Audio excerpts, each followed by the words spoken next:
నమస్తే. Welcome to our channel. 2019 నుంచి 2024 వరకు జగన్మోహన్ రెడ్డి హయాంలో జరిగినటువంటి లిక్కర్ స్కామ్ అవినీతికి ఒక కేస్ స్టడీ అని చెప్పి కాంగ్రెస్ రాష్ట్ర వ్యవహారాల ఇన్ఛార్జ్ అయినటువంటి మాణిక్యం ఠాగూర్ గారు వ్యాఖ్యానించారు. మరి ఈ స్కామ్లో ఏ విధంగా నిరుద్యోగుల్ని, యువతను ఏ విధంగా వాడుకున్నారో ఆయన కొన్ని పాయింట్స్ రూపంలో చెప్పారు. ఇవన్నీ కూడా వాస్తవమేనా తెలుసుకునే ప్రయత్నం చేద్దాం. దీన్ని విశ్లేషించడానికి మనతో పాటుగా ఉన్నారు ప్రముఖ సీనియర్ జర్నలిస్ట్ డివి శ్రీనివాస్ గారు. నమస్తే సార్. నమస్తే.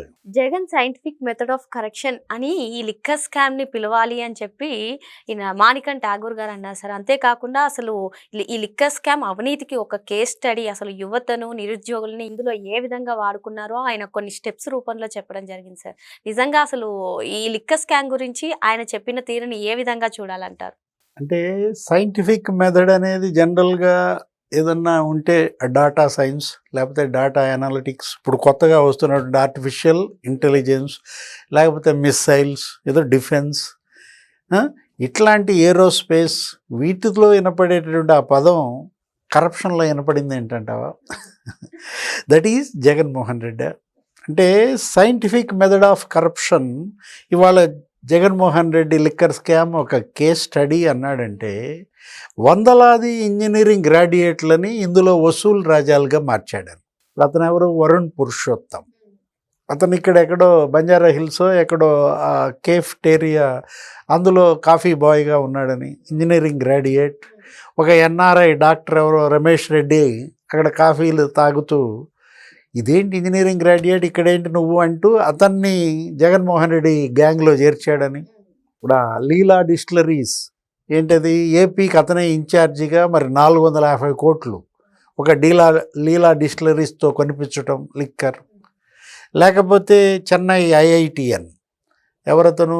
కిరణ్ కుమార్ రెడ్డి, హెడ్ కానిస్టేబుల్ కొడుకు, తిరుపతి, ఎలా వసూల్ రాజాగా మారాడు.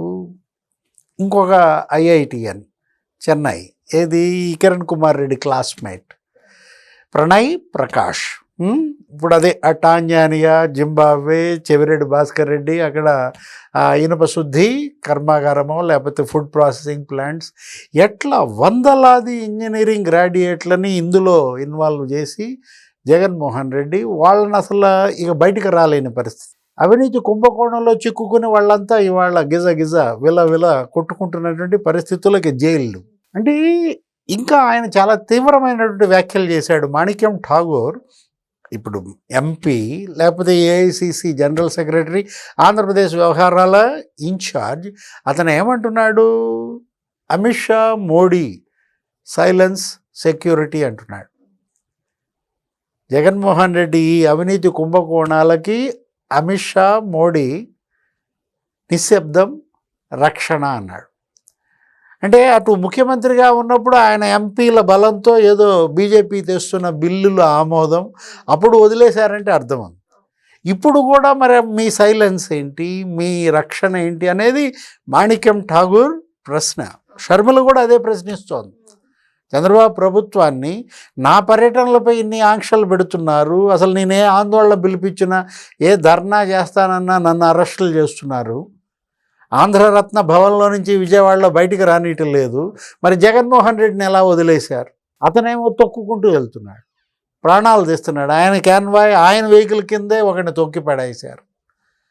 అంటే ఇవాళ అటు చంద్రబాబు 4.0, అక్కడ మోడీ 3.0, వాళ్ళని వాళ్ళు సవాల్ చేస్తున్నారు. వీళ్ళు వాళ్ళ చిత్తశుద్ధిని ప్రశ్నిస్తున్నారు. జగన్మోహన్ రెడ్డిని ఎందుకు కట్టడి చేయలేకపోతున్నారు, ఎందుకు అరెస్టులు చేయలేకపోతున్నారు, అతన్ని ఎందుకు ఇలా అచ్చోసిన ఆంబోతులాగా ఇవాళ రోడ్ల మీదకి వదిలేస్తున్నారని ప్రశ్నిస్తోంది ఎవరు? చెల్లి, లేకపోతే కాంగ్రెస్ పార్టీ. ఇప్పుడు బీజేపీ పెద్దలు కానీ లేకపోతే ఈ కూటమి పెద్దలు కానీ వాళ్ళ చిత్తశుద్ధిని రుజువు చేసుకోవాల్సిన బాధ్యత వాళ్ళ పైన ఉంది. అతను ఇంకా మాణిక్యం ఠాగూర్ ఏమన్నాడు? ఢిల్లీ రక్షణలో ఆంధ్ర అతిపెద్ద లూటీదార్ అన్నాడు. ఎవరు ఆంధ్ర అతిపెద్ద లూటీదార్? మరి అతను ఢిల్లీ రక్షణలో ఉన్నాడా లేడా అనేది ఢిల్లీయే చెప్పాలి, ఢిల్లీ పెద్దలే చెప్పాలి. ఇప్పుడు మాణిక్యం ఠాగూర్ గుడ్డగాల్చి ముఖానేసాడు, తుడుచుకోమంటున్నాడు. ఇది ఇవాళ దాంతో ముఖం తుడుచుకుంటే మరి మసి అళ్ళకవుద్ది అనమాట. అంటే జగన్మోహన్ రెడ్డి ఇవాళ అతను అవినీతి ఈ బురదలో కూరుకుపోయి ఆ అవినీతిని వీళ్ళకి అంటించాలన్న ప్రయత్నాలు. ఇప్పుడు జగన్మోహన్ రెడ్డి గతంలో మనం చూసాం, ఏది ఆయన రాజశేఖర రెడ్డి సీఎంగా వాళ్ళ నాన్న ఉన్నప్పుడు ఆయన కొత్త అవినీతి ట్రెండ్ సృష్టించాడు. క్విడ్ ప్రో కో, నీకెంత నాకెంత అంటూ, అది అసలు హార్వర్డ్లో, ఆక్స్ఫర్డ్లో, అంతర్జాతీయ విశ్వవిద్యాలయాల్లో అదొక కేస్ స్టడీ. అక్కడ ఉన్నటువంటి MBA గ్రాడ్యుయేట్స్ వాళ్ళకి అదొక సిలబస్, ఒక పాఠ్యాంశంగా మార్చారు. అది భారతదేశంలో అక్కడెక్కడో ఒక రాష్ట్రం ఆంధ్రప్రదేశ్, దానికి ఒక ముఖ్యమంత్రి ఉన్నాడు, ఆయన కొడుకు ఈ విధంగా కొత్త అవినీతి ట్రెండ్ సృష్టించాడు. ఇప్పుడు ఇది ఏది మాణిక్యం ఠాగూర్ ఇవాళ ఏమంటున్నాడు, ఒక సైంటిఫిక్ మెథడ్ ఆఫ్ కరప్షన్ అన్నాడు. అంటే కరప్షన్కి ఒక ముద్ర వేశారు, సైంటిఫిక్ మెథడ్ అని. ఏంటమ్మా ఇది? అసలు ఎటుపోతుంది సమాజం? జగన్మోహన్ రెడ్డి ఈ రాష్ట్రాన్ని ఎక్కడికి తీసుకెళ్ళాడు? ఎంత అవినీతి లోతుల్లోకి ముంచేశాడు. అంటే మద్యం అతనే తయారు చేస్తాడు, వేరే బ్రాండ్ల దగ్గర కనుక కొంటే వాళ్ళు ఇచ్చే కమిషన్ అతనికి చాలు. మీ దగ్గర కమిషన్ నాకేంటి, నేనే మద్యం తయారు చేసి నేనే అమ్ముతా. అమ్మటానికి కూడా తన మనుషులే, అక్రమ వసూళ్ళకు కూడా తన మనుషులే. వందలాది గ్రాడ్యుయేట్స్ అంటే ఇంజనీరింగ్, ఐప్యాక్. మనమేమనుకున్నాం, ఐప్యాక్ టీం నానక్రామ్గూడలో ఏదో agency, field operating agency, FOA, దానికి ఏడాదికి 70 కోట్లు కట్టబెట్టాడు అనుకున్నాం. 5 ఏళ్లలో 300 కోట్లు వాళ్ళకి దోచిపెట్టాడు అనుకున్నాం. ఐప్యాక్ వాళ్ళు సెక్రటేరియట్లో కనపడేవాళ్ళు, CMOలో కనపడేవాళ్ళు, లేకపోతే మున్సిపల్ ఆఫీస్కి వెళ్తే అక్కడ కనపడేవాళ్ళు, కార్పొరేషన్ ఆఫీస్కి వెళ్తే అక్కడ కనపడేవాళ్ళు. ఇందు గలడందు లేడు అన్నట్టుగా ఐప్యాక్ని జగన్మోహన్ రెడ్డి సీఎంగా ప్రతి గవర్నమెంట్ ఆఫీసులో దించాడు, వాళ్ళకి జీతాలు ఇచ్చాడు. చివరికి వాళ్ళతో అక్రమ వసూళ్ళకు కూడా పాల్పడ్డా. మనకు కనపడుతోంది అదే. వీళ్ళందరూ రోజుకు 2 కోట్లు ఈ వసూళ్లలో, కట్టల డబ్బులు బస్తాలకి ఎత్తి అట్టపెట్టెల్లో పెట్టి ఆ వాహనాలకు ఎత్తడం, ఆ టిప్పర్లకు ఎత్తడం మనం చూసాము. ఏంటి అసలు రెడ్ శాండల్ స్మగ్లర్స్, ఏదో పుష్ప సినిమాలో జనానికి తెలియకుండా ఉండటం కోసం పాల ట్యాంకర్, పైనేమో పాలు కనపడతాయి, కింద ఏమో ఒక బేస్, అందులో ఏముంటాయి దొంగలు. ఇప్పుడు అట్లాగే ఈ టిప్పర్లు కూడా మరేంటి బస్తాలు అసలు అర్రలు తయారు చేశారు ఈ నోట్ల కట్టలు పెంచడం కోసం అని. ఇవాళ ధనుంజయ రెడ్డి వాహనాల్లో, లేకపోతే బాలాజీ గోవిందప్ప వాహనాల్లో, కృష్ణమోహన్ రెడ్డి వాహనాల్లో ఈ బస్తాలు వేసుకెళ్ళారు అంటూ ఈ నోట్ల కట్టలు. మరి ఏంటి ఇప్పుడు ఇది ఈ సైంటిఫిక్ మెథడ్ ఆఫ్ కరప్షన్. దీన్ని నిగ్గుదేల్చాల్సింది కేంద్ర పెద్దలు, రాష్ట్ర పెద్దలు, లేకపోతే చివరికి వాళ్ళకే అంటిస్తారు ఈ మకిలి. మాణిక్యం ఠాగూర్ చేసినటువంటి ఈ విమర్శలు ఇవాళ మోడీ ప్రభుత్వానికి ఒక చురక కాదు, ఇవాళ ఒక కనువిప్పు కావాలి. జగన్మోహన్ రెడ్డి వాళ్ళంతా నా జేబులో ఉన్నారు అని చెప్పుకున్నాడు. ఇప్పుడు మోడీ దత్తపుత్రుడు జగన్మోహన్ రెడ్డి అని షర్మిలే చెప్తున్న నేపథ్యంలో, కాదు అవినీతి పరులను నేను దగ్గర చేరనివ్వను, అతనతల నా వేల కోట్ల లక్షల కోట్ల అవినీతి పరుడు నా దత్తపుత్రుడేంటి అని చెప్పుకోవాల్సిన బాధ్యత ప్రజలకి ఇవాళ మరి జవాబు ఇవ్వాల్సిన పరిస్థితి నరేంద్ర మోడీ కల్పించారు. సార్ ఇక్కడ ఇంకొకటి సార్, ఇప్పుడు ఇలా రోజుకొకరు ఈ లిక్కర్ స్కామ్ గురించి, జగన్మోహన్ రెడ్డి చేసినటువంటి అక్రమాల గురించి ప్రభుత్వాన్నే కానివ్వండి, కేంద్ర ప్రభుత్వాన్నే కానీ ప్రశ్నిస్తూ ఉన్నారు. ఈ నేపథ్యంలో నిన్న వైసీపీ ఏదో యువత పోరు ఏదో చేస్తున్న సందర్భంలో రోజా గారు మాట్లాడుతూ, మా పైన అసలు అన్ని అక్రమంగా అవినీతులు అంటించాలనుకుంటున్నారు, కానీ ఏది కూడా రుజువు చేయలేకపోయారు. లిక్కర్ స్కామ్ కానివ్వండి, ఆడదాం ఆంధ్ర కానివ్వండి, ఇటువంటి అన్ని మా మీద బురద జల్లే ప్రయత్నం చేశారు.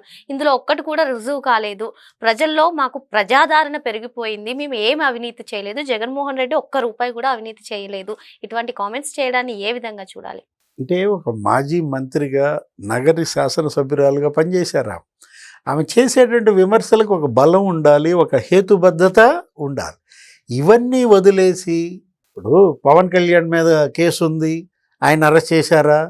సింహాచలం గూడ గూలిన కేసు, మరి అది హోమ్ మినిస్టర్ మీద పెడతారా?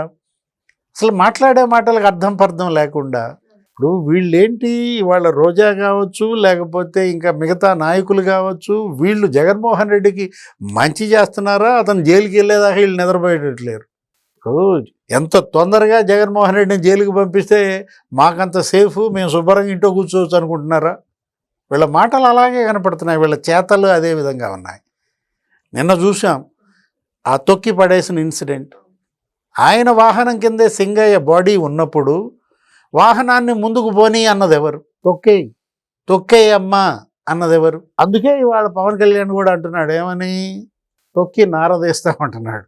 ఇవాళ నార తీసుకునే పరిస్థితి కల్పించారా? ఏదైనా వైఎస్ఆర్ కాంగ్రెస్ పార్టీ ఇవాళ ఆంధ్రప్రదేశ్కి హానికరం. అయ్యావుల కేసు మహానాడులోనూ ఇక్కడ చెప్పినట్టున్నాడు, ఏమని? Smoking is injurious to health అనో ఏదో చూస్తాం మనం సిగరెట్ ప్యాకెట్ల మీద. అట్లా కాదనమాట. ఇప్పుడు ఆంధ్రప్రదేశ్కే ఒక బోర్డు అంటించాలా, ఏమని? YCP injurious to the health of Andhra Pradesh అని పెట్టాలా? ఇవాళ జగన్మోహన్ రెడ్డి ఒక హానికరం, యువత కథనొక హానికరంగా మారాడు. ఇవాళ ఈ గంజాయి మాఫియా, డ్రగ్స్ మాఫియా, ఈ రప్ప బ్యాచ్, లేకపోతే ఈ ఏది తొక్కి పడేస్తామనే ఫ్లెక్సీలు పెడుతున్న బ్యాచ్, వీళ్ళందరినీ కూడా ఇవాళ సంస్కరించాలి. ఈ సంస్కరణ మరి చంద్రబాబు ప్రభుత్వం ఎంత తొందరగా చేపడితే అంత మంచిదన్నమాట.